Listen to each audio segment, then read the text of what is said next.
Balatro is Game of the Year in 2024. And the game of the year is... Astro Bot! Let me explain. Now, let me be clear. Every other nominee did deserve the award. Otherwise, why would they be nominated? But Balatro is impressive for a lot of reasons. And even though it lost to Astro Bot, I think it really, really deserves the award this year. So a lot of people only really play AAA games, and if that's you, no judgment, of course, welcome to the channel. If you have never seen Balatro before, it is, of course, an indie game. It's a roguelike, which means you play it over and over, and the more you play it, the better you get, and that's how you beat the game, instead of traditionally, like you would see in a AAA game, you just play through every level till you get to the end. And it is a new genre, I would like to say. Let's call it Pokervania. Yeah, Pokervania. It's like card counting the video game. It's got simple mechanics, it's very intuitive, it's super easy to pick up, and you can repeat it over and over and over again. It's not as new or as innovative as you might think. It's just an expansion on what we've already known. Poker and Solitaire, both of those games have been around for, I don't know how long. I'm going to throw up how long they've been on the screen here. That's how long they've been around for. The innovation from Balatro comes from that iteration. It's kind of like Vampire Survivors, where Vampire Survivors is what one might call a bullet heaven, which is a spin on bullet hell. Bullet heaven is you are shooting a bunch of bullets everywhere all over the screen. It's overwhelming, right? Bullet hell is the enemies are doing that and you have to dodge them, right? So in Balatro, you're playing poker, but also you're not playing poker. I'm not doing a great job of articulating that, but gameplay on screen. You choose hands and you score points. We could talk about what it is all day, though. What makes it Game of the Year? So I'll tell you right now, the second that this game came out, it was all over my feed. I think the demo was in Steam Next Fest, and it just clicked with every single person I knew. So it kind of blew up overnight. It went from this game that was completely unknown to a Game of the Year candidate literally in a few hours. It was crazy. And it never really clicked with me at first. I never really played much of it because I'm not like a roguelike kind of guy. I'm not a solitaire kind of guy, so it just didn't appeal to me to try. But then my brother picked it up, and we share a Steam library, and I was watching Quentin Review's dad talking about Beverly Hillbillies for literally 30 hours. And I was playing Balatro on the side, and I realized it is incredible sort of low-effort second screen content. That's how I engaged with it. There's the guy from Black Mirror said something about it. I'm going to throw it up on screen right now. It's something about, now that Balatro is coming to mobile, I don't know if it was mobile or desktop, the productivity of everybody of planet Earth is going to drop by like 10%. That is totally a misquote. Here's what he actually said. But yeah, obviously, I clicked with it because it was second screen content. That doesn't sound like a compliment, but I'm getting to listen to my point, okay? The mechanics are really easy and intuitive. They're super easy to pick up, which means there's not really a lot of complexity you need to start playing. Once you explore all of those simple mechanics, it does expand and you can make it as complex as you want it to be, right? So the innovation really comes from that iteration on the known truth, what I mentioned in the opening of this video. The formula for success is often something extremely simple. You don't want to overdo it, which is why a lot of really complicated AAA games and that sort of thing don't click with a lot of people. If the entry level is too high, then it's going to be really hard to get into. And with Balatro, it is so accessible, it's crazy. You click on cards. It teaches... I didn't know how to play poker, and then I played Balatro, and now I know how to play poker.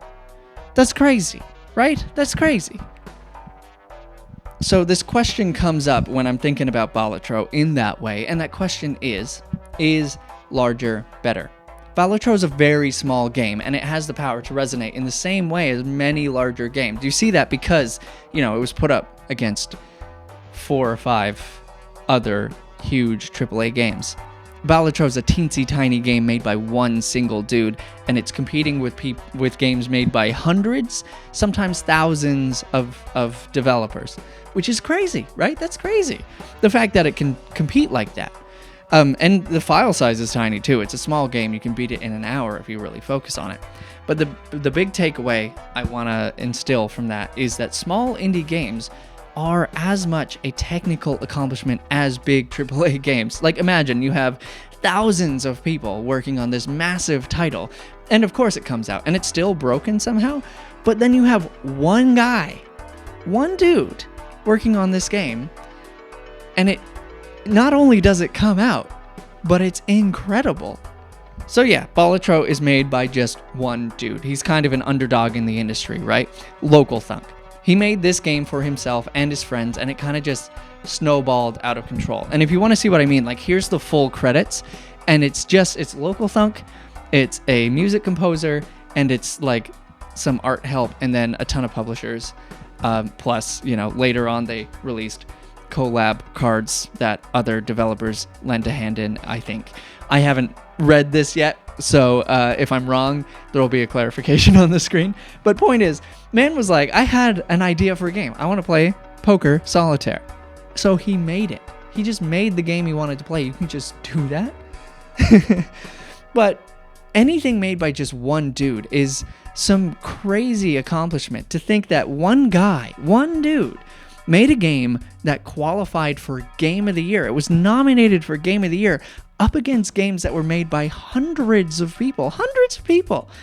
Anybody who makes something that good on their own deserves to win the award. Even all of the everything else I've talked about aside, this guy made a game that was as good as all of these other games. Think about that for a second. I can't imagine making a game, putting it up, expecting nobody to buy it, and then just later this year being focused on the game. Like, he won too. He won a bunch of awards. Not Game of the Year, but he won the other ones. It's crazy.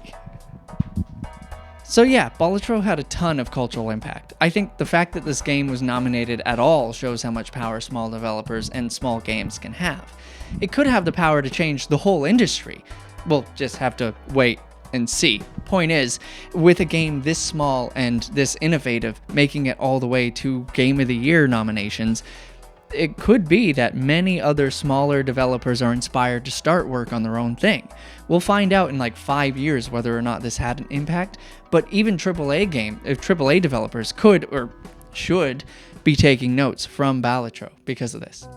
Pouring tons of money into a game is not the formula for success, because if it was, how did Balatro make it this far? As I don't think it had a budget, really.